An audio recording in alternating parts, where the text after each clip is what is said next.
Good morning, good afternoon, good evening to you, wherever you're listening to me from. My name is Apostle John Henry Bonagis. I had a dream about the rapture last night, which I would like to share with all of us. Dreams about rapture is not new. A lot of people have had dreams here and there. Some are scary, some are wonderful, and so on and so forth. I've had countless number of dreams like that in my life. But this time, something very special about the rapture I had last night, which I would like to share with us. So I'll urge you and beg you to please take your time and listen to the whole dream to the end. I had my evening devotion with my family around 9 to 10 p.m. thereabout. We prayed, we studied the scriptures, and then we all went to bed. So just the way we had the prayers, the way we were seated and all of that, that was exactly how the dream started. I saw that we were seated like that, and by this time the roofing, the walls where we were in the room was not there in the dream. Everything was plain. The way we were seated was almost exactly the same way, but it didn't look like it was in the room or somewhere. Then all of a sudden, one of my children uh, said to me, he said, "Daddy, look."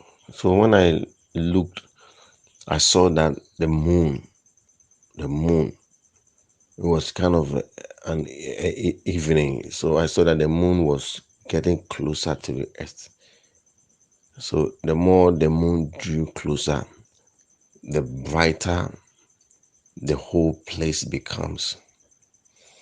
So when I saw that, inside me, I knew what was about to happen. I knew something about rapture or about the second coming of Christ. Something like that was ringing inside my heart. So I was ready. And then I saw that a lot of people were lined up. We were also lined up. It's like everybody was people. I don't know where they were coming from. We're all going. Just like people we see in the videos or on TV, like the way refugees are gathered, like you're moving from one place to the other, something like that. And then we were also part, my children were part. I saw myself too. We were going. I didn't know where we were actually going. It looks like we were heading towards a place. So then the moon will draw closer again. Then the place looks very bright, brighter than before. So we moved and then we got closer to a place. Uh, it's like uh, we entered a compound. We were many. I didn't know the end of the line, but we were closer to the the first line. Those who were in front.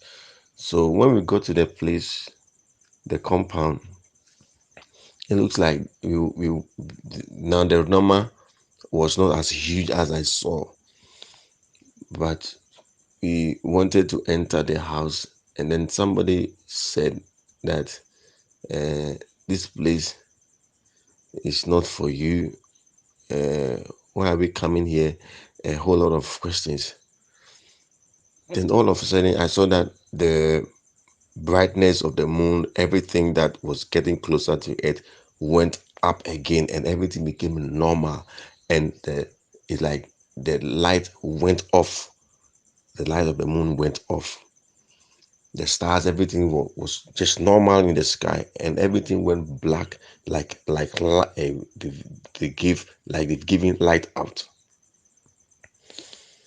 Then some part of the people that we were standing with, they just vanished. As soon as I saw that, I realized no, something has happened. So I went out of the compound to see what has happened. Then I saw people crying, some people kneeling down, begging, some are missing. Every place have gone haywire. Everybody, there's confusion everywhere. People running, people kneeling, people rolling on the floor, people screaming and crying. Then I knew the rapture had taken place. In fact, I was shocked. I was really, really shocked why I didn't go. I went around looking at places. I saw some few faces I know. In fact, I can't mention their names because I don't know where this audio is going to get to. I saw faces. I saw people. Some of them I recognized them in the dream, but when I woke up, I couldn't remember. But in the dream, I saw a host of people that I know. In fact, looking at the number of people that went vanished in the rapture, they were about 10%, 10% of the whole populace. 10% only went. So I went around. I saw there was a place I went to that um, somebody was. I saw that somebody was cooking, was driving Banku, and and she was gone. She was gone. She tried, the thing was on fire. She was gone, and her mobile phone was lying down, and it looks like somebody was chatting with her on the phone whilst the rapture took place. So I heard a voice on the other line on the phone. The person was asking her that, so have you finished the banco? How is it? And she was talking and she was not getting a response. I saw a, a certain house, a certain room. Somebody was pointing that room to me and said that this room, there's this woman and her children. She and the children alone. Every time you see them praying, morning, evening, like that, studying the Bible and all of that. And she and her children, fortunately, were raptured. That's what I heard. Fortunately, were raptured. When I went out, I saw some people I knew in a certain church that I attend. I have attended before. I saw a couple of faces that they were not raptured, and I knew those people. In fact, in the church, these people that were not raptured were not, they were tithe payers, of course, comes to pay tithe, give offering, and they take part in some church activities. Sometimes I see them in prayer meetings, but they were not raptured. I saw a friend of mine who is an apostle also. I saw that he was not raptured, and the way I saw his demeanor, it looks like he was not uh, uh, he was not surprised that he didn't go. In fact, from the way I look at him getting close to me and then talking to me, it looks like he was not really surprised that he didn't go. I saw a great man of God with his guys around him, these boys around him, and he was calling. In fact, he actually called them, mobilized them, because in fact they were really hot. The way to look at them going up and down, they were taken by surprise. They were really taken by surprise. So he was calling them. I don't know whether they wanted to gather and then see what they can do. So we were moving here and then calling others so that they can meet. I saw. A certain man of God too I know who is an evangelist. In fact, he's a resident pastor of a certain church. I wouldn't mention him. I wouldn't mention the church. And that man of God has been preaching about salvation, rapture, repentance, and forgiveness, and all of that. Mostly all the time, that's his kind of message. And he also couldn't make it. In fact, I saw people screaming, and myself, I was like, is that a dream? If it's a dream, then Lord, let me wake up, because I can't bear this. In fact, this thing cannot be real. In fact, I was holding the branches of a tree, shaking it, pinching myself to see whether it's real or it was a dream. In fact, everything looked like it was real. In fact, I came to realize that it was real. This thing you are seeing is not a dream. This thing you are seeing is real. The way people were begging, Lord, give me another chance. People were screaming. In fact, it was very scary. Everything went haywire. The whole place, in fact, people were all over the place, running here, jumping here. People were looking for their loved ones. Others too were kneeling down. In fact, this thing, the whole place was something else. Then all of a sudden, I saw that soldiers had come to town. I saw the soldiers I saw were not blacks. Most of them, let me say 99% of them were all whites. And it looked like the soldiers, the Nazis, like the how do you call them? These German soldiers in the days of Adolf Hitler. Those kind of soldiers, I saw them all around the place, and it's like they are sent by the Antichrist to come and gather those that couldn't go to the rapture. Gather them. In fact, people were running here. When you run here, you see this troop of soldiers. They will capture you, and then in fact, all these things were happening. So I got to a point where uh, this group I was walking around, and in fact I was also going my own way, but it looked like this group around me, and they were captured by the soldiers. And then I don't know what happened. One soldier, I saw them having some time eating or bathing or something somewhere. So some of them dropped their guns, and one of them put a gun on something, and then he gave me a signal to take it. So I took the gun, and there were two guns. I took the pistols, and when I was going, another soldier met me, and then he said, "Where am I taking the guns? I should give him the gun." He didn't know it was two, so I hid one in my back pocket, and I gave him the other one. And then I went forward. When I went, I saw other people also having funeral. In fact, they didn't know what has happened. For them, they don't even know what has happened. Then I saw a certain guy. I knew that guy was a serious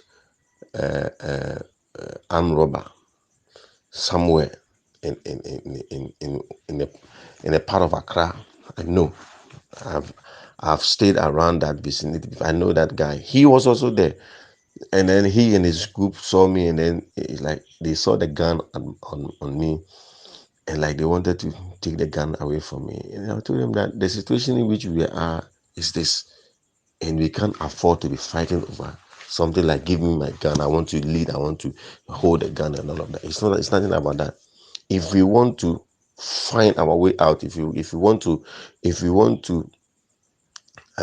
escape and liberate ourselves, then we have to be united. We have to work in unity.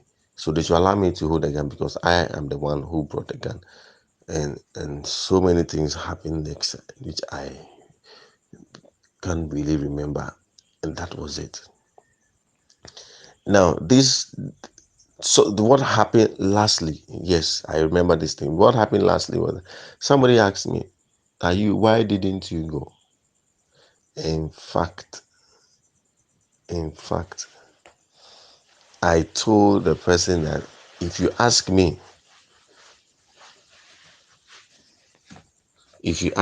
why I didn't go, I can't tell you why I didn't go. I can't tell you why I didn't go. Because me, myself, inside me, I can't tell you what went wrong, what I did wrong that made me not to be raptured at that time. And sincerely speaking, and that was it. When I woke up from the dream, I was asking myself the same question. What was it? What was it? Now, there are a few lessons in this dream that I want us to consider. The first thing is that when when the rapture happens, nobody, uh, uh, the people that I saw that they are groups, to actually put this way, they are groups, different people in this scene I saw. They are the category of people that knew they would not go. They are category of people that didn't expect that they will not go. They are category of people that don't even care what will happen. And they are the category of people that knew they will not go. You understand? And pastors, some church members, some ordinary people are all in these different kinds of group. Most of the people that I saw that they went, in fact, are not pastors. Some of them that some people testify about them are ordinary people that took their walk with Christ very seriously. That is how I saw it. So this is how the dream went. And my take on that is that I have decided to spend some time and ask why I didn't go. Was I left for me to see what has happened so that I can tell it, or there's something that I have not noticed, there's something that I have not come to realization, which is exactly why I'm making this audio. Because you'll be there, you'll be out there, you think that you are okay, there's nothing wrong with you. In fact, you think you are okay, you have that confidence. But God does not work with your confidence, He works with His word. There are certain things that He may not have found out. You have to have that definite and closer walk with God. It doesn't matter who you are. If I tell you the people that didn't go in the rapture or in the dream, I mention names. In fact, you will sit up. Because I didn't mention names, some of you may think that this is normal. It's not normal. The people I saw in the kind of pedigree, the kind of credentials, the kind of people that we know and we respect that couldn't go. There are a lot. There are a lot of them. There are a lot of them. There are a lot of them. There are a lot of them. In my case, in fact, I was asking myself why. Because when the thing started, I knew I was going. In fact, inside my heart, we just prayed last night with my kids and went to bed. So why? So it means that when the rapture is coming, God is not looking at faces. God is not looking at your how many times you go to church, how many times you pray, how many times you read your Bible, or how many times you pay offering, and so on and so forth. There's something God is looking at, which I am urging all of us to go back to the Bible, go back to the basics, go back to the teachings and the doctrines of Christ. Let's look into the scriptures and examine ourselves, like Paul said. Now examine yourself whether you are in the faith. You will know. Your relationship with God will reveal it. Scriptures will support it, will let you know. Everybody should do it individually. Don't look at your sister, don't look at your brother. Look at yourself and see how far, and see the conclusion. You know whether you had to rededicate your life to God again, or you have to work hard, pursue hard. This thing we are talking about is not a joke. My brother, it's not a joke. The Lord bless you. The Lord make his face shine on you for taking your time to listen to me. This is a long audio, but I know it's going to be a blessing to you. God richly bless you. Bye bye.